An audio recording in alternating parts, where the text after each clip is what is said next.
And it's always good to welcome Benjamin Bloom onto the Scrimmage. We spoke to him at the start of the season, you might remember. He's a championship YouTuber and a real Football League expert. And he is an Ipswich Town fan, which we might come on to.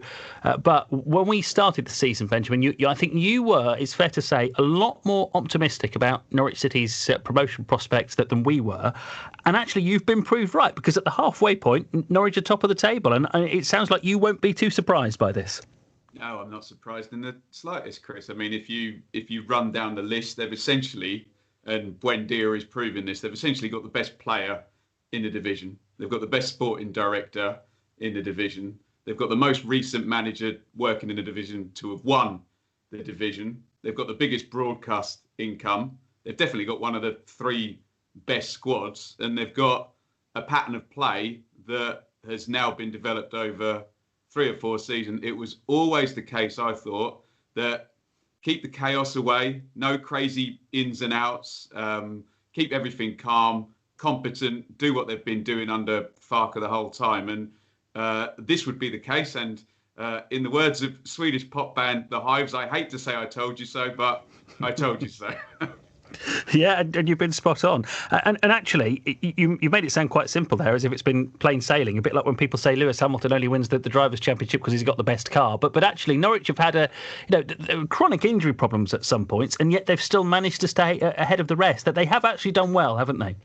They've done really well. I mean, yes, 2 things can be true here. They have had really bad injury problems, but they've got such a good squad, Chris. And okay, in the games against Coventry and Luton, you looked and you could see they were weaker in 3 or 4 positions on the pitch, but still able to put out a really, really good team. And I dare say other clubs, maybe a Stoke or a Reading, have had similar injuries and it's affected them much worse. So look, two things can be true. Yes, they have had bad injuries and they have mitigated them really well, but they've got such a good squad at this level, Chris. And that was the plan, wasn't it? Don't spend and bust yourself in the Premier League so you can come down and be a powerhouse in the Championship. And that's how it's proving. What do you make of the overall quality of the league this year? I have to admit, Norwich have found it more comfortable than I thought they would, and they found it more comfortable than they have in previous years. That there haven't been very many other teams I've seen this season that I've thought, I'm impressed by them. Swansea definitely. Actually, Barnsley were very good on Saturday. But apart from that, it doesn't feel like such a strong league to me. What have you made of it? Yeah, I mean, there's a few factors to discuss there, Chris. Obviously, you take the crowds out and perhaps the teams with the best patterns of play work their way in.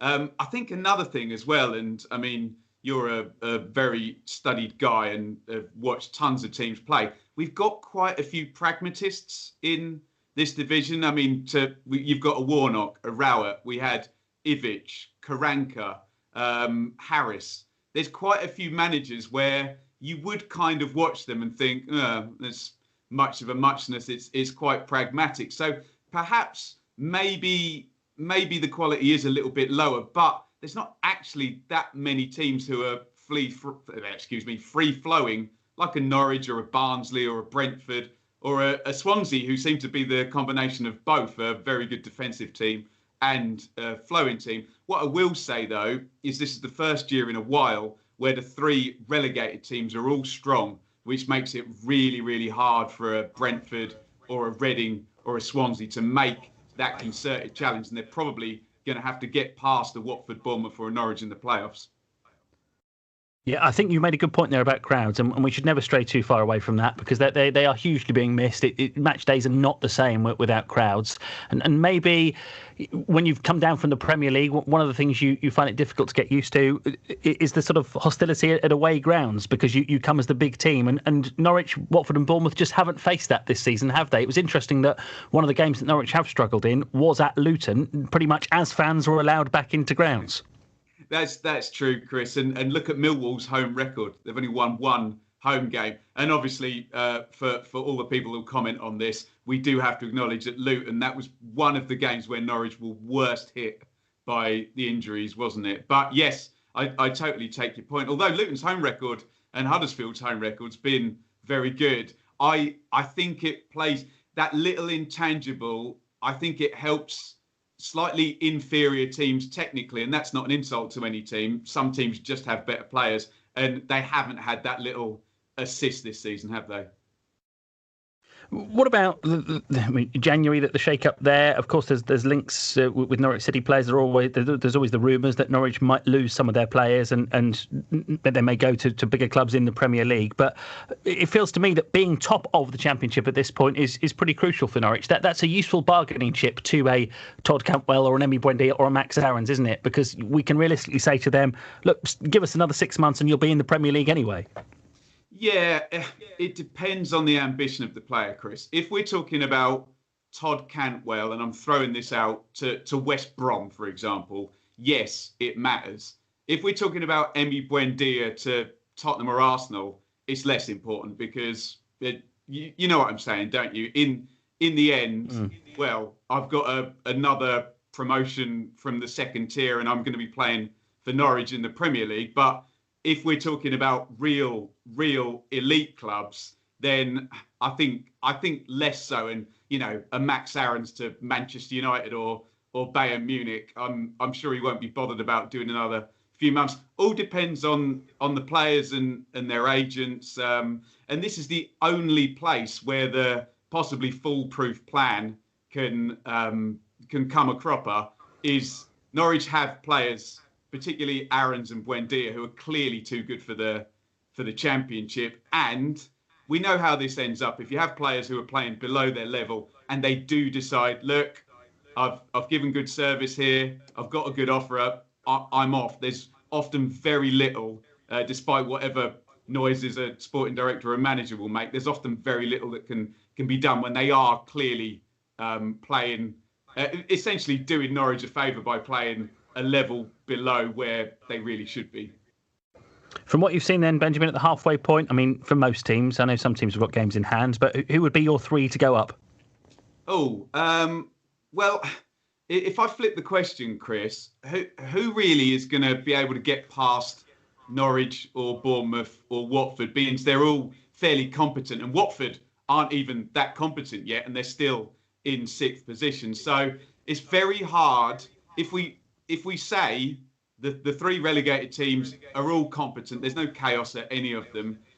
We might see maybe a King leave Bournemouth or some bids for Sarr at Watford, and obviously Buendia and Aarons are key at Norwich. But the only real thing that will derail those three would be a bad sale that they couldn't replace in the January window, or a run from Brentford. But I would suggest that even a team as well practiced as Brentford may need to add a player in January just to get close. And of course, there's then the playoffs. If you know anything can happen in the playoffs. We saw Brighton finish miles above. Who was it? Sheffield Wednesday a few years ago. Get 3 players injured in the first leg of the playoffs and lose the playoff game. So at the moment, the 3 relegated teams look very strong. Norwich are on course for 94 points a game, which I think is what they got in 18-19. Reading look strong. Swansea look strong. Brentford look stronger, but it's going to have to be a hell of an effort for one of those teams to get past one of the relegated squads if they can keep hold of key players and or replace in January. Can I ask you an Ipswich question to finish with, Benjamin? Of course you can, because you always do. It's been some time since they've even played, so you have to sort of look at the table to remind yourself what's going on. It doesn't feel like it's a particularly happy ship still. I think we were saying that to you at the start of the season, and the mood doesn't seem to have improved very much. Port Lambert's still there? No, it's not good. All of the things that we just praised Norwich for, the long-form pattern of play, the ability to make use of the advantage of their size within the division they're in, all the things Norwich have done so well this season, Ipswich haven't managed to do really. And League One, I always say, Chris, you just have to be competent, and Ipswich haven't managed to get out of it in the season and a half they've been down. So dare I say the competence levels of the pattern of play and the management team haven't been there. They could bully their way out by being a bigger club than a lot of the others in there, but you've still got to beat the teams at the top of the table, and Ipswich now over a season and a half just haven't managed to do that. So optimism low, let's just say. Okay, we are the other side of the red light on Radio Norfolk. We've got Chris Goreham with us. Chris, can we just talk big picture about Norwich? Let's assume they do go up. We're going into year 5 of Stuart Webber's 5-year sort of run. What do you see happening in the Premier League? Do we see a bigger spend? And do we definitely see Webber and or Farke possibly go together at the end of next season, leaving their legacy? It will be interesting to see. I mean, as a Norwich City supporter, you know how difficult it is to take promotion for granted halfway through a season. So you're asking me to take quite a leap here. But let's do it anyway, in the interests of what might happen next season. And yeah, I think Norwich did. I think they learnt lessons from the way they approached the Premier League last year. I know they famously didn't spend a lot of money, but they did bring in 5 players who they hoped would improve the squad, and it didn't work. That their recruitment last year just didn't have the effect that they hoped that it would do in the Premier League. So I think that they've learnt that they've got to recruit a little bit more in a smarter fashion should they go up into the Premier League. That they've always said that they don't take a great deal of pride from the fact that they are a Premier League team that hasn't got much money to spend. Daniel Farke said it, Stuart Webber has said it, that they want to get the club into a position where actually if they need to go and spend £20 million on a player that will improve the squad, they can do it. That's what the big picture, the long game has been about, getting Norwich into that position. So whether they'll be there just yet, I don't know. What will be interesting if they go up is whether they work so hard to keep that promoted squad together, because they did last time. And actually, had they sold one of the players that had impressed so much in the Championship last season, then that might have ended up giving them a bit more freedom in the transfer market. And we saw a couple of seasons before that when they got rid of James Maddison, when they had to sell him. And none of us thought that Norwich would improve after losing James Maddison, but they did. Sometimes you can cash in on a player, spend that money wisely, recruit smartly, and actually end up with a better squad. And they've sort of done that this season, because they sold Jamal Lewis and Ben Godfrey over the summer to 2 members of their defence who've been standout players and who've both impressed in the Premier League. Yet they've recruited well. Ben Gibson has come in from Burnley. It's only on loan at the moment, but if they go up, that move will be made permanent. And I haven't heard a single Norwich fan say, "Oh, we're really missing Ben Godfrey," or "We're really missing Jamal Lewis," because they're both good players, but Norwich have accepted the fact that they were going to go and have got the plan in to recruit behind them and replace them. And I think that is going to be the key for Norwich.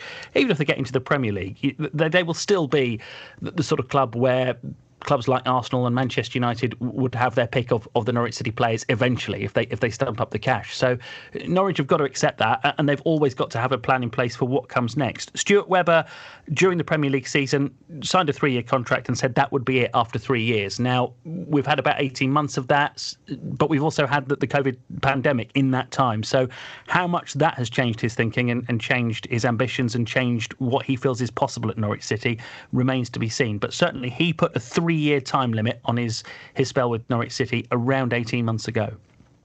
That's such a good point, Chris, about how a sale can actually be a good thing, because everyone always sees a big player go. And if you look at pretty much every team that's gone out of the Championship, there's always been a big sale and some good recruitment after. Would you suggest that Stuart Webber's fantastic at his job? Would you suggest the only now question on him as a sporting director is recruitment at the top level? Because he's so good at it in the Championship. And as you were talking about Godfrey and Lewis going, I was thinking they were exactly the players that Norwich would have wanted to sell, not Aarons and Buendia and Pookie. And they managed yet again to get really good money, recruit well, but there's still this sense that elite top level recruitment, can he do it? Would you agree with that?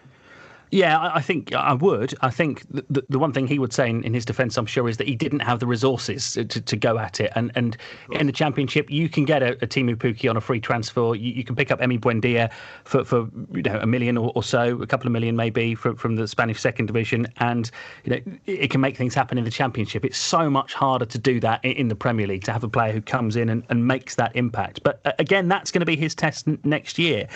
He will hopefully have a little bit more money to work work with if Norwich do bounce back at the first time of asking. They may want to swell those coffers by that may be the time they do sell a Max Aarons or an Emi Buendia and feel like that they've got players who can come in and replace them. But yeah, that is a question that I'm sure he would like to have another go at, because if we go back to the summer when they went into the Premier League, they didn't spend a huge amount of money, but they did sign Patrick Roberts on loan from Manchester City, who I think they had high hopes for, and he barely got a game. Ibrahim Amadou was a defensive midfielder they brought in who they thought would really make a difference and make them more difficult to beat. In the end, they had so many injuries at the back. He spent most of his time playing in the centre of defence, and then they cut that loan short. Ralph Fearman, the goalkeeper, who was brought in to provide competition for Tim Krul, well, at the very moment Krul was injured, so was he. So they had a number of players that just, Josip Drmic is another one. That was a free transfer for the Premier League. He's still officially a Norwich player, but they've asked him, he's back in Switzerland. He's not anywhere near the first team at the moment. So, yeah, it wasn't a good summer of recruitment the last time they prepared for the Premier League.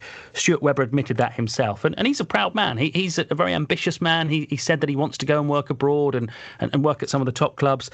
That is a good question that he's got to answer now. Can he recruit players who can really make a difference to a team like Norwich City in the Premier League? And I think that will be the big question mark should Norwich go up again. Definitely, you're right about that. And those top elite clubs are going to want to see evidence that he can do it before they might offer him a deal. Chris, so we're obviously not allowed in stadiums at the moment, and the likes of me on YouTube are having a little go at your job, I dare say. We're doing watch-alongs, and I have even more respect for you than I did already with getting players' names wrong, missing things and calling things incorrectly. What is your view on amateurs like me having a go at commentary on YouTube? And you're obviously a superb professional at this. What is your advice to me at not saying so much and getting the wrong players? Well, you have done something that I haven't had to do yet, but it's a challenge I may well have to get to grips with over the coming weeks, because I'm very lucky to have been allowed. All the games I've commentated on since we had COVID, I have been in the ground for. Now, we had Tier 4, didn't we? We're now in a full lockdown, and the guidance to us in BBC Local Radio has changed, and we're now not allowed to travel to away games. So that means, at the minute, we're lucky. We're in the middle of a run of 3 home games for Norwich City, so I haven't had to do this yet. But when Norwich play Cardiff on the 16th of January, that'll be a game I'm not allowed to travel to. And a lot of our colleagues in local radio are either taking the opposition radio station's commentary, which is something we did on Boxing Day when Norwich were at Watford, or they're having a go at commentating off the iFollow feed themselves. And I think that might be something we'll have to try at some point. So before I start dishing out advice to you, Benjamin, and telling you how difficult it is, I need to have a go at commentating off an iFollow feed, because I've never done that before. It's much easier in the ground. There's absolutely no doubt about that. I think from a commentary point of view, the great advantage I've got on the radio is that most of the time people can't see what you're saying, so you do get a little bit of flexibility there.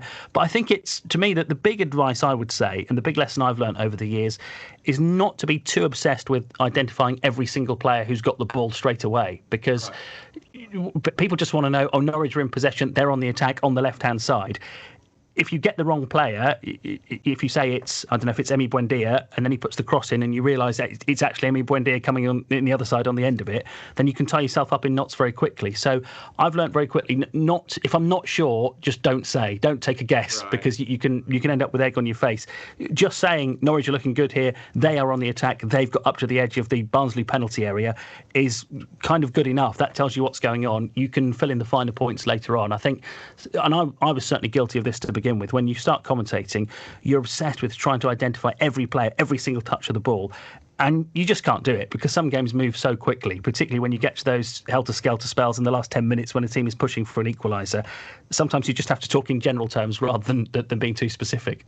Perfect. That's really helpful, actually, because I was worrying about that, and you've just affirmed that I'm possibly trying too hard here. Just two more, Chris, really quickly. Yeah. First of all, well, have you tried Sheffield Wednesday yet? I must ask you about that, because their numbers with the striped shirts, that a lot of commentators have been complaining about that, and we did them recently. You cannot read the numbers on the backs of the shirt, can you? Chris Stoke, Michael O'Neill has signed players that all have the same haircut, the same skin tone, the same build as well. Do you know what I mean? And it's very, very, very hard to sort of differentiate. Just a couple more, Chris, if you don't mind. What was the feedback from your fans when you gave them the opposition commentary? Were they cool with that? And have you been in a situation where a goal's flown in and you actually don't know the scorer and you have to pad and find out? The first point was interesting because when it was announced over Christmas and we were told that for our own safety, and you can understand the logic behind this, that we weren't to travel to away grounds once Norfolk was in Tier 4, we had this decision on Boxing Day. Do we try and sit and commentate here in the studio in Norwich off the telly, or do we take the commentary from our opposite numbers at Three Counties Radio? And my opinion on the subject was, actually, we've got an opportunity here to have commentary from somebody who is inside the ground. And that is what we did, because the commentators inside the ground are not reliant just on what the TV pictures are showing them. They can spot when, for example, a player is warming up who might come on as a substitute. If there's a player who gets injured off the ball, they can spot that. They can talk, whether a manager is looking particularly animated, all of that. I think if you've got that extra value of having someone inside the ground, I would have thought that was a big asset, and that's what we did. Having said that, the reaction we got was that, and I was surprised by how strong it was, that people really did miss that partisan commentary. So that's why we're going to have a go at doing it off a screen at some point, because unfortunately, I think the reason that people love local radio is because you know those players and you tell the story of your team every week. I always liken it to being like, Barry Davies or John Motson commentating on England in a World Cup. They would do that very differently to if it was Japan against Uruguay, wouldn't they? Because they know that the audience is so much more invested in it. And I think people did miss that. Most people understood why we'd made the decision that we have and the restrictions that we're working under. If it was down to me, Benjamin, I'd love to be at all the games away from home as well. But these are very different times. So we've got to try and find new ways of doing things, just like everybody else. So yeah, we'll have a go off tube, as they say, and see how we get on with that. Your second point, yes, getting goal scorers wrong. I've done it a few times, and it's a horrible feeling. It gets you in the stomach every time. I had a chat with a guy called Dan Wynn, who is often the public address announcer at Carrow Road recently. Right. And he was telling me that they listen to our commentary in the public address box, and they don't announce the goal scorer. Well, he says they don't announce the goal scorer until we've definitely confirmed it for them, which I was really alarmed about, because I told him that there are times when, say, a header's come in from a corner and the ball's hit the back of the net. And I wait for him to announce it.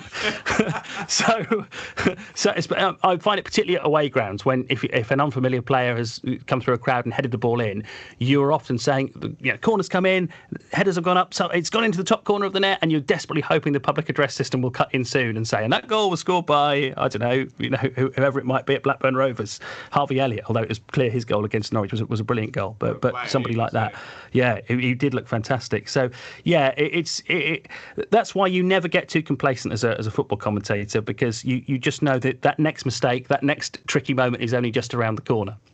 Cool. Sorry, one more. I've got to do this to you, Chris. I've got to make this. Go on. First game in February, the window's closed. Is Emi Buendia still at Norwich? At this point, I will say yes, because I've seen all the rumours linking him with Arsenal, but I've also I know what the determination is from Carrow Road to finish the job this season and get it done. So let's just say it's going to take a huge offer. This isn't one of those where Norwich are looking to sell a player to boost the bank balance. They're in a position where they can really hold on and they can wait and they can get a deal that they feel Emi Buendia is really, really worth. I mean, you look at it, to Norwich City, you think how much money is on the table if they get back into the Premier League. That's going to be more than an Emi Buendia transfer fee. So £170 million. Yeah, that's it. I mean, they're not going to get that from Emi Buendia, as good a player as he is. So I think unless it is a mammoth offer, I think it'll be, come on, Emi, you've been brilliant. You're a hero here at Carrow Road. Please hang around for a bit longer. Give us another 6 months. Get to the point where fans can get back in the ground, hopefully, and give you a proper send-off. And if you're going to leave us, then leave us as a Premier League team. That's the mood I'm getting from Norwich City at the moment, certainly. Brilliant stuff, Chris. Where can my followers find you on Twitter? At C Goreham on Twitter. Goreham is Goreham, and we do a Norwich City fanzine show on the radio, The Scrimmage, on a Wednesday, myself and Rob Butler, which is always good fun. We're like you, Benjamin. We try not to take it all too seriously. We enjoy the lighter side of football, and my goodness, don't we miss it at the moment? It's without fans in the ground. I mean, even if Norwich go up this season, it won't be the same, because when a team gets promoted, it's all the stories that go with it, isn't it? All the great celebrations, that the limbs in the away end when you get a last-minute winner. We haven't had any of that this season, so even if Norwich do go up this season, it won't be as storied as some of their previous promotions, and we like to celebrate the supporters' view of the game, because as we've learnt over the last 10 months, they are the most important people. Brilliant stuff. So please do go and follow Chris, and as you can see, I am not affiliated, not a professional at this, and Chris has always been so kind and supportive whenever I've met him and on the other end of the phone. So thank you as ever, Chris, and no doubt we'll make contact at the end of the season. Right, you're a top man. Yeah, we'll get you back on, and you can tell us just how right you were, hopefully, at the start of the season. I'm not that smug, honestly. See you later, mate. Thank you so much for watching. If you enjoyed this video, please hit the like button to see more videos from this channel. Hit the subscribe button, and to be notified every time we upload, ring the bell for those notifications to come through on your device. If you really want to support the channel and me as a content creator, I will be eternally grateful if you head over to the merch store and grab something, or support over on Patreon, patreon.com/Benjamin Bloom. Thank you for your time. Go and watch another video.